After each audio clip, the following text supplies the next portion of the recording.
Hello, well, welcome again to TS. I call it TS TALKSHOP, your favorite program which tells it like it is and let the chips fall where they may.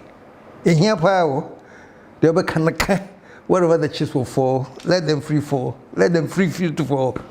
And as we always say here, truth crashed to earth shall rise again. And I keep saying that because truth no, but sorry, by heart. And then finally the question, what time is it?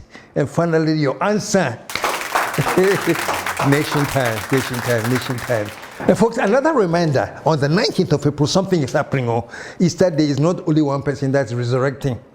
Miss me resurrected. Take a look at this. Live at the Kempinski Hotel on Easter Saturday, 19th of April, the icon of comedy has resurrected. He is back in a vintage KSM masterpiece. Old age is a BITC. Limited tickets available from April 1st. A night of music and fashion. Eat good food and digest with laughter. Talal, Lexi, Chemical, and Vienna will pass through this Easter Saturday, 19th of April, 7 p.m. prompt. Eat, dance, and laugh with KSM Masterpiece. Old age is a BITC.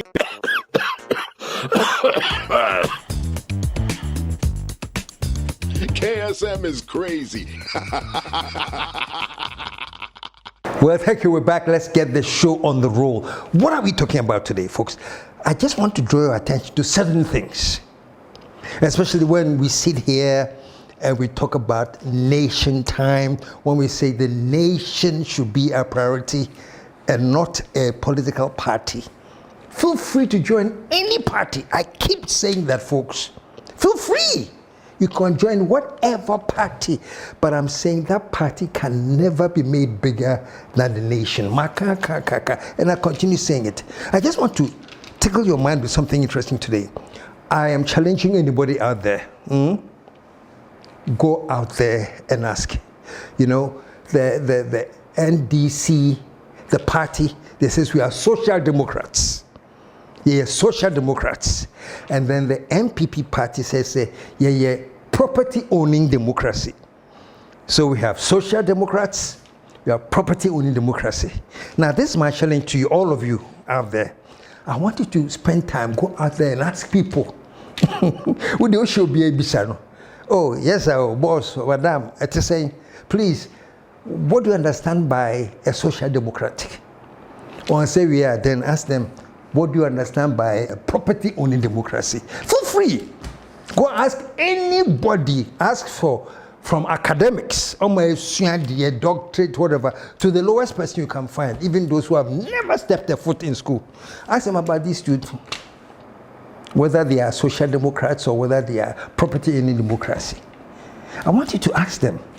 And then finally, after you've asked them these things, ask them, Pacho, what kind of government do you prefer? If you are living in any government, whether a property owning or social democrats, what do you want in that government? What do you expect? And I'm telling you, everybody is going to list one. We want decent employment with decent pay so that we can take care of ourselves. We want housing so that we have a place to rest, housing that is affordable, that anybody can pay for within their salary, because they are working. They have a decent job, they have a salary, they can afford housing, they can afford something to eat. They want good hospitals that they can all go to. They want hospitals. They want to live in a Ghana where it is not a hustle. Say, Charlie, unless you are this person in society, I can't go here or I can't do that. Whatever it is, they want a Ghana where everybody can have the access to at least some important things like a house, like food, like education. These things are basic. So that's what they'll tell you they want. And you please mark this on the wall. As they tell you what they want from any government, trust me, only the very, very, very academics who say, so I want one that is property owning, or I want one that is a social democrat. So big English. At the end of the day, they want to survive. They want to know that they are in the system that rewards hard work. We are human. That's the system we are in. Not a system that is lawless, that is reckless. You can work. You don't earn anything, and when they pay you, it's not enough. Always hustle. You can't afford housing. There are people in this country, I'm telling you, when they are starting their business, then they go and pay. They find money to pay for the first 1 year or 2 years, or after that, the next time the rent is due, they have to close the business. All I'm saying is this. People in this country, all we expect is very basic. I want to know that hard work is rewarded. I want to know that when I put in the work, I will get the corresponding reward. I want a place that I can afford. These are basics. So let me land you. I'm saying that sometimes we just get carried away with a party way. We get carried away because yes, we all belong to our parties. But at the end of the day, all we want in this nation is to have access to basic things. Americans have been able to really con the whole world. If it be the American dream.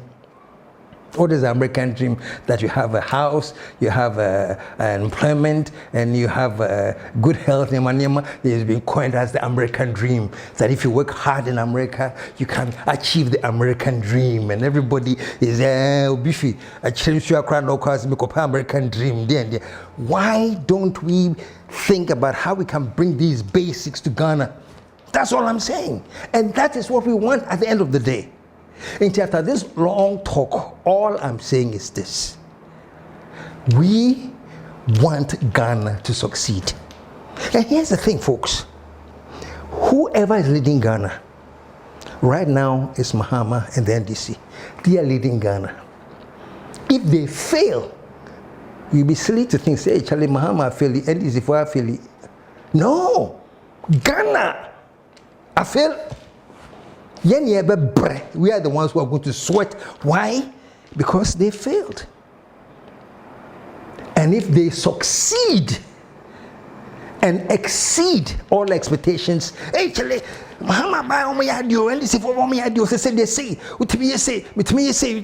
you are so happy.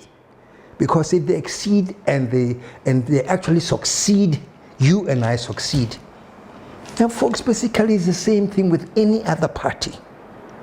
So yeah, social democracy, so yeah, property owning, succeed and let the nation succeed and say essentially, sorry. That's what we talk about when we talk about nation time.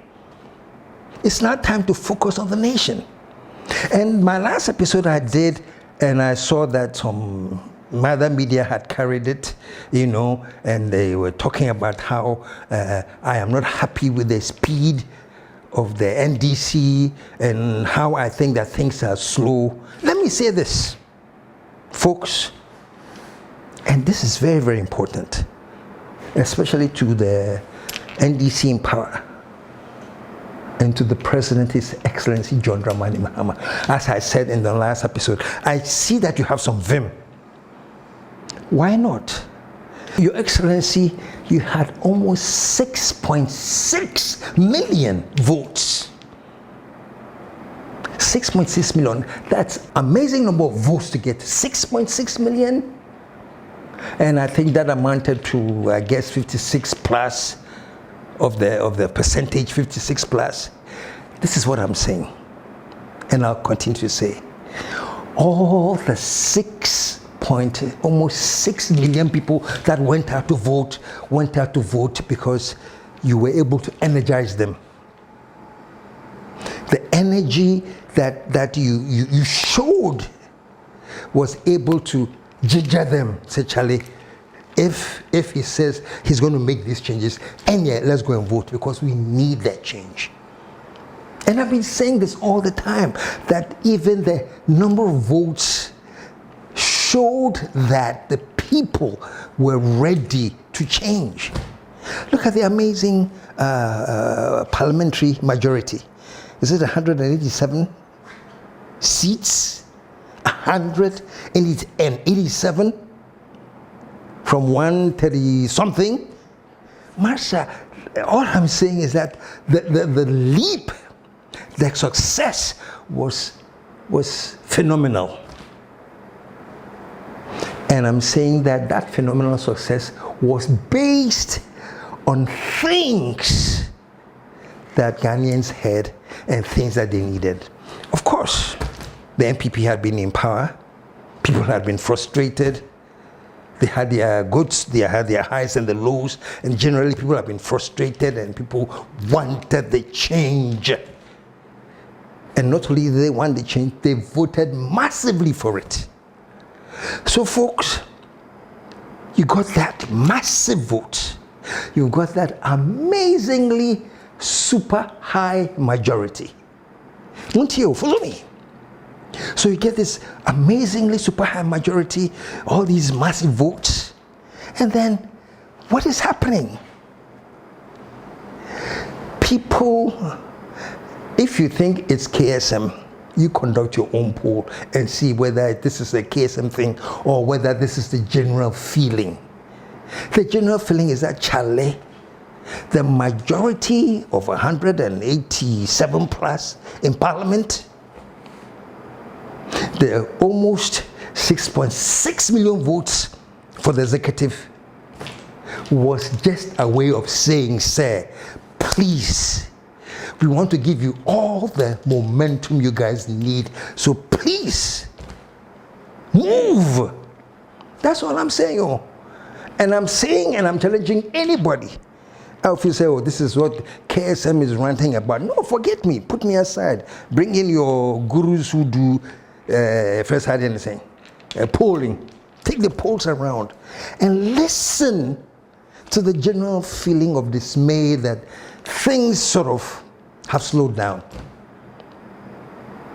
Things have slowed down. And I want to make this perfectly clear. And I've always said that I believe in radical and everything, but I believe in radical with intelligence. I don't believe in radicals that say, Charlie, we have come to power. We said we're going to do the aura. So arrest all these people, put them in jail. But no, that doesn't make sense. That doesn't make sense. And that is not what I'm advocating. Say, young go berserk, arrest. We say we will do the loot. There were 2,000 people that give you. No. I understand that there must be a process, but all I'm saying, speed up the process. Let the people feel that all the promises that were made, let them feel that, yes, something is in action. It is basic. And I said that at the time, because we don't feel that something is in action, and I said that has created a whole big vacuum. And in the presence of a vacuum, anything goes. Let me tell you frankly, this issue with the Reverend team or whatever thing, for me, oh my goodness, such a completely useless case. The man made certain allegations and doesn't even have any evidence to back it, but at the same time, he's the star of the whole media. And I hear the former vice president has even visited his home. He has become a hero. Why? Because there's nothing to do. We gave him all the attention. I even hear there was an attempt for the NIB to arrest him that immediately gathered solidarity from MP people, and they want to protect him. And folks, it was needless. You are making heroes of zeros. Somebody who is a complete zero comes and makes allegations that there's no point, he has no evidence, he says this is what he feels, zero. Treat it with the contempt it deserves. And says if this man doesn't have evidence, don't mind him, he's just making noise. Uncle. But you send the NIB, let's go and arrest him, let's go and do this, and all of a sudden somebody who is a complete zero, you have turned into a hero. A hero enough for the former vice president to say, let me go and visit him because he's now our godfather or godson or whatever it is. It's Marco's son. Folks, think the things that we need to be doing in this nation is not going after zeros. Going after people who have absolutely no significance in the context of where we are now as a nation, in the context of what we need to do now as a nation. We are chasing Reverend Tim. Go and arrest him. You have nothing to do. And you are turning people who are zero into heroes. Please. Do something that people can appreciate. I mean, look, listen. When the OSP hosts a press conference and giddy with all these things that we have found out against Ken Ofrata, blah, blah, blah, blah, I now formally declare him a fugitive of the law. Ladies and gentlemen of the media, a few minutes ago, I signed a directive declaring a high-profile person a fugitive from justice. This person is wanted by the OSP to answer charges in respect of several cases, including the following. 1. Contractual arrangements between Strategic Mobilization Ghana Limited and the Ghana Revenue Authority for the stated objective of the enhancement of revenue assurance in the downstream petroleum sector, upstream petroleum production, and minerals and metals resources value chain. 2. Termination of a distribution, loss reduction, and associated network improvement project contract between the Electricity Company of Ghana Limited and Beijing Xiaochen Technology BXC. 3. Procurement of contractors and materials and activities and payments in respect of the National Cathedral project. 4. Activities and payments in respect of a contract awarded by the Ministry of Health, initially commenced by the Ministry for Special Development Initiatives to Service Ghana Auto Group Limited for purchases and after-sales service and maintenance of 307 Mercedes-Benz Sprinter 305 CDI ambulances for the National Ambulance Service. And 5. Payments out of and utilization of the tax refund account of Ghana Revenue Authority. Ladies and gentlemen of the media, the fugitive's name is Kenneth Nanaya Oforiatta. Blase, and people like, hey, Charlie, the OSP is ready. We are now going to crack down and move this nation. What happens? It fizzles like there's no tomorrow. You declare the man fugitive. The man is in town now. Have you called him to find out whatever? Has his lawyers and your whatever team sat down to do anything? No! It's a fugitive of the law, and this is what he has done. And get all people rallied up. Yeah, he's now fighting the cause. He's tracing the loot. The man is in town now. Complete fizzle. Giddy. NSS. They had 81,000 ghost names. And this is the money that they made from the ghost names. And then, because he say, as I talk to you now, maybe things are happening back door. It's fizzled. Folks, I'm saying this, that focus on the things that need to be done and do them with intelligence and do them well. And stop majoring in the minus. So I say, if you major in the minor, it means that here. Giddy, here now do a holding in Who is Reverend Tim in the scheme of things? This bombshell. There's a bombshell of ECG cables, bombshell that containers have been missing at the ports. That's a bombshell. Charlie, which country can you hear this?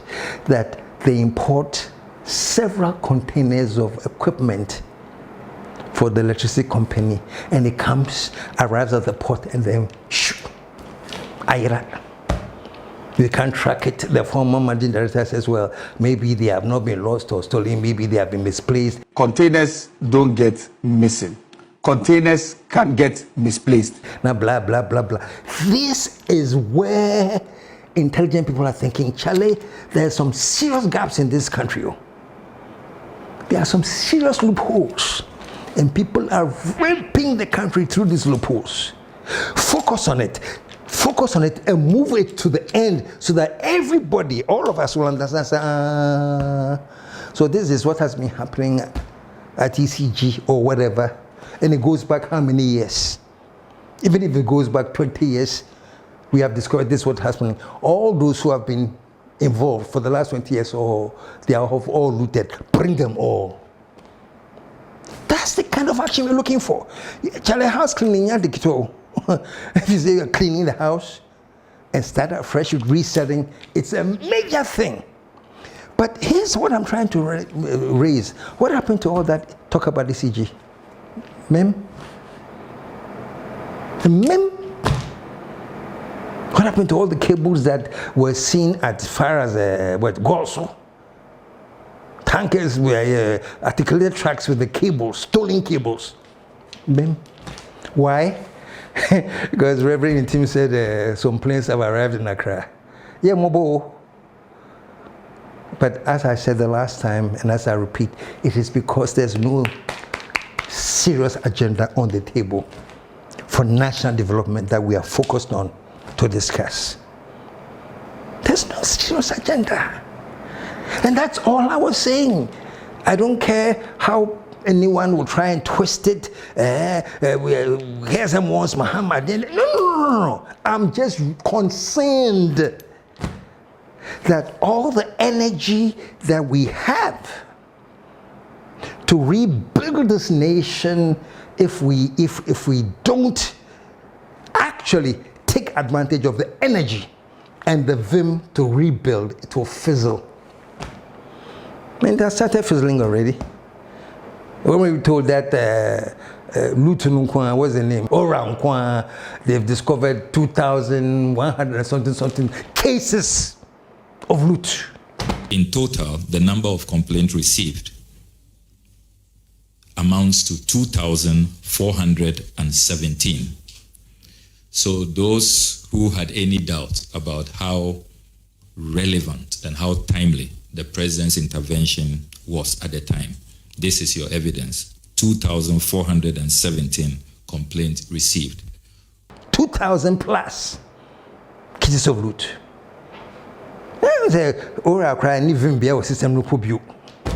Who's talking about it?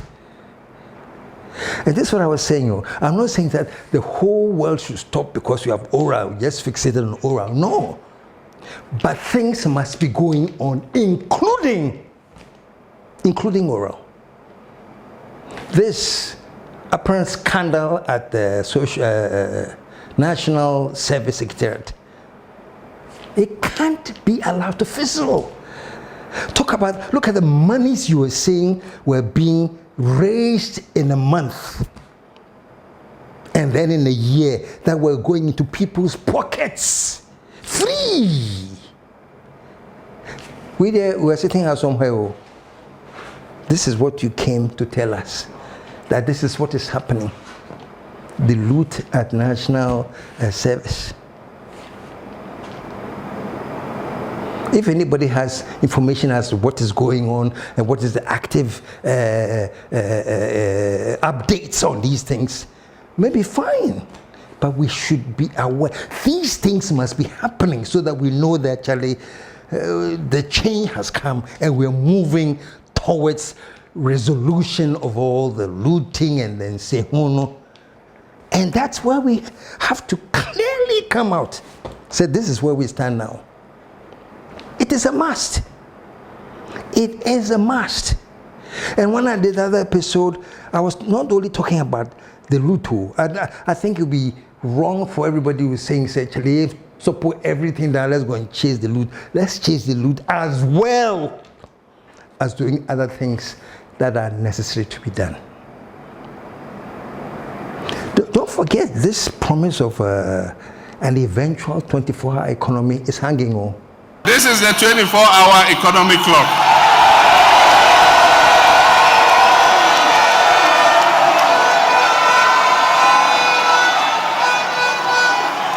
One job, 3 shifts, 3 people. 1, 3, 3.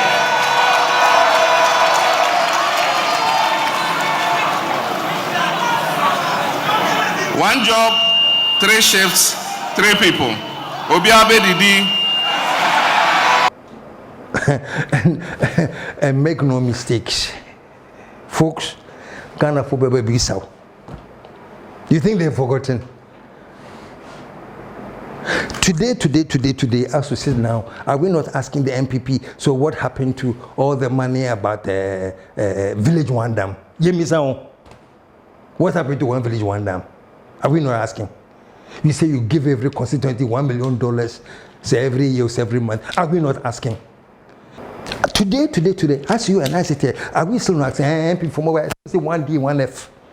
All the things I told the people of Ghana, that God willing, if they voted for me, that I will do. I want to assure you, we are going to do all the things that we said we're going to do. Revival of the National Health Insurance Scheme, 1 district, 1 factory, 1 village, 1 dam. The Zongo Development Fund. And name it. Folks, name all the promises. People have not forgotten. Okay?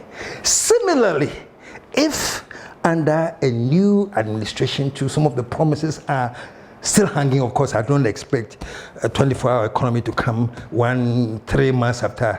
It takes a while. That one day I understand. But some of us have laid down certain things that we think are ready-made to kickstart a 24-hour economy. That's our opinion. We can say, yeah, whatever, that's your problem. But at least we have suggested certain ideas that we believe will kickstart the beginning. It doesn't have to begin and end now. Can begin and end in a couple of years, whatever. But I'm saying this, folks, we have to see some movement. Kwata. I am more interested in seeing movement in that direction than seeing movement that one Reverend Tim has said something ridiculous. And by the way, let me say this. We, the media, we love it all. We love it. We love to major in the minus. Don't get me wrong. We in the media, yes, we are pro. Because saying yes, it hits, what do you call it, social media, it hits TikTok, it hits net trendy. And unfortunately, we in the media want to be a part of these trending things. So the issue about we in the media can't be. But I'm challenging the government. I don't like to use the word government. I like to use the word administration. I'm challenging the administration, say, put some solid plans on the table. Start something. Put some solid plans down, and if you put down these plans and the media still wants to focus on the minus, then we know. We understand what is going on. But in the absence of anything solid that we can discuss and put our hearts and our souls into to make sure that we are moving this nation forward, in that absence, trust me, the junk will continue. I'm just continue from where I left off last week. Nothing new. It's just the same thing to alert us that if we don't sit up, the same way we are treating the MPP now for failed promises, the NDC too will face the same problem. Who promise you? Master, look, Ghanaians, we are different species.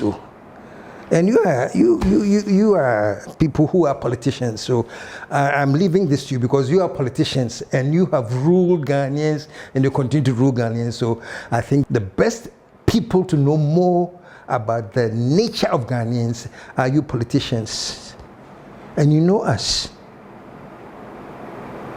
Initially, I don't remember the exact taxes, but I remember that when MPP took over power, Ken Ofrata's first budget was about, this tax has been abolished. This has been abolished. This has been abolished. I don't remember the exact taxes, but he also came and abolished to extreme exuberance of all the people. Mr. Speaker, a number of tax measures have been introduced in recent years in an attempt to deal with revenue shortfalls. Some have proven to be nuisance taxes. Both this budget abolished the 1% special import levy, abolished the 17.5% VAT on financial services, abolished the 17.5% VAT on selected imported medicines that are not produced.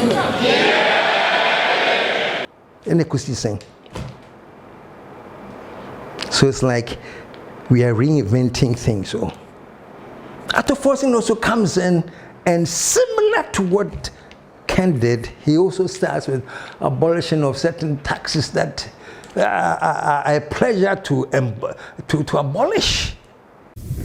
We have programmed the following nuisance taxes for removal in line with our manifesto promise. Mr. Speaker, we will abolish the 10% withholding tax on winning from lottery, otherwise known as the betting tax. Mr. Speaker, we will abolish the electronic transfer levy, e-levy of 1%. We will abolish the emission levy, otherwise as in Wusie tax. We will abolish the VAT on motor vehicle insurance policy. Mr. Speaker, we will abolish the 1.5% withholding tax on unprocessed gold by small-scale miners.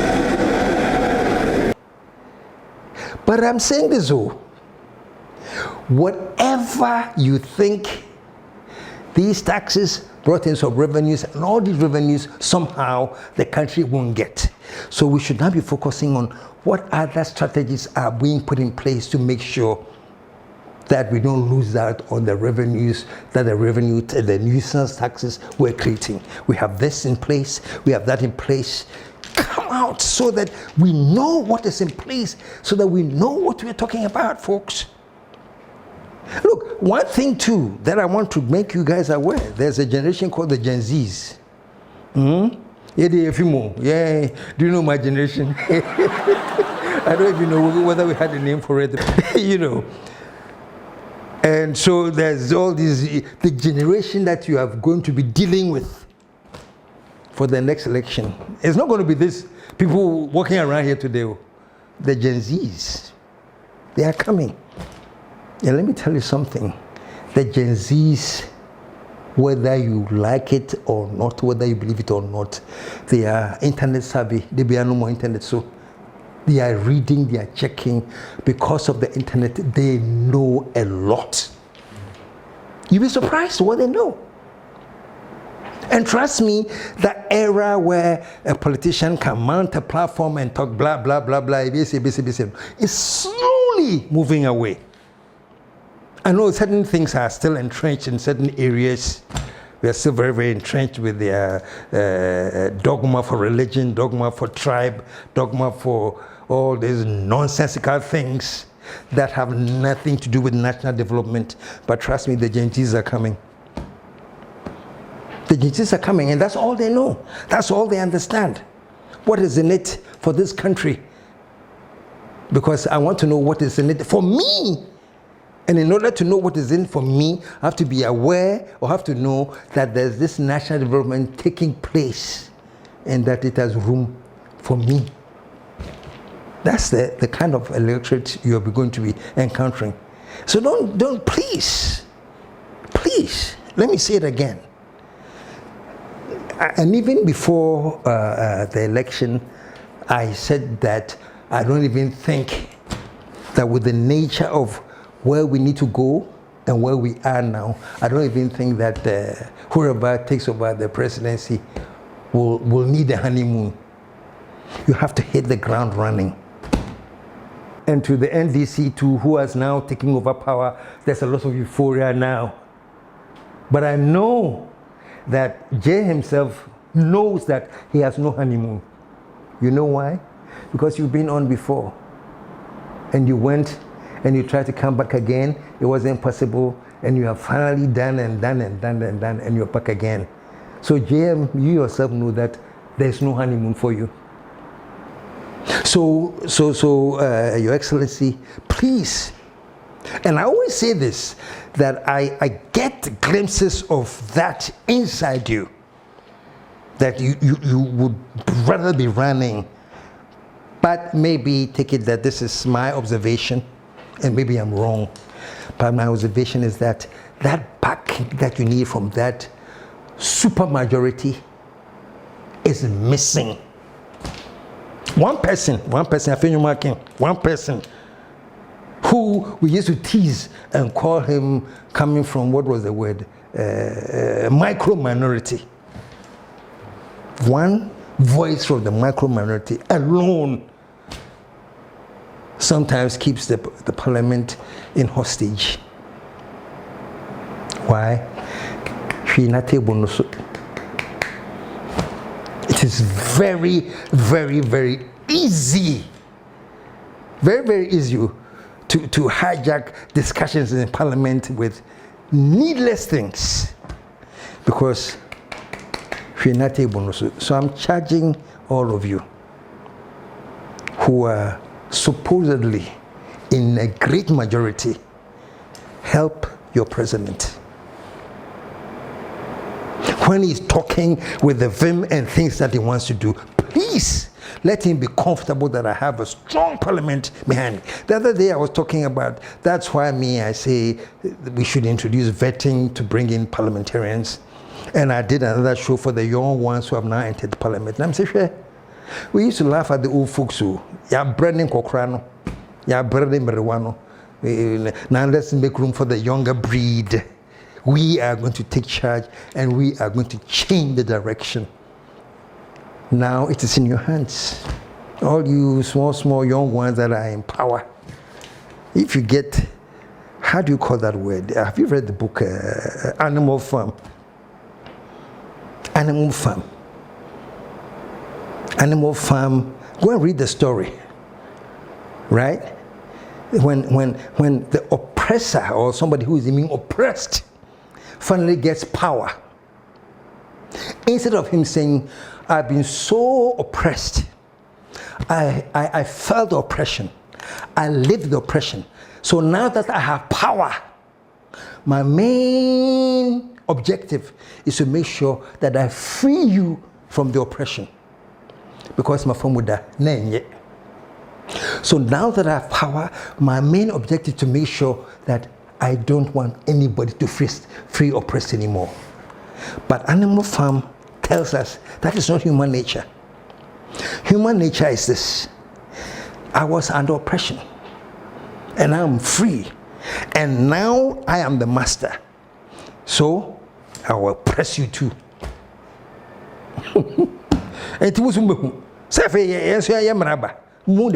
And that is what George Orwell wrote about in Animal Farm. Those who haven't read Animal Farm, look at the book. Animal Farm, George Orwell. And that's, I've summed it all up. If you take somebody that you're oppressing and you give them power, the intelligent person will say, now that I have the power, I will not act like the oppressors anymore. I will act like the liberator and make sure I liberate you and do it better for you. But that's not human nature. George Orwell tells us that when you oppress somebody and he gets power, the first thing that comes to his mind is, okay, now how can I oppress people? Now please, I'm not saying that NDC are oppressors or MPP used to be oppressors. I'm just saying that the arrogance of power gets into the head of politicians who are in power. That's all I'm saying. The arrogance of power gets into the head of politicians who have power. And watch that. Please, watch that. Because in the beginning, then you get engulfed and swallowed. You see how arrogant the MP people became? And we saw them. My own friends, and I'll say it here if they're listening to me, fine. My cause cried their own return. And it's happening now. It's happening now. People who will not even respond to you. Arrogance of power, and I started. So take this from me as an advice. Most of you there, may your opinion.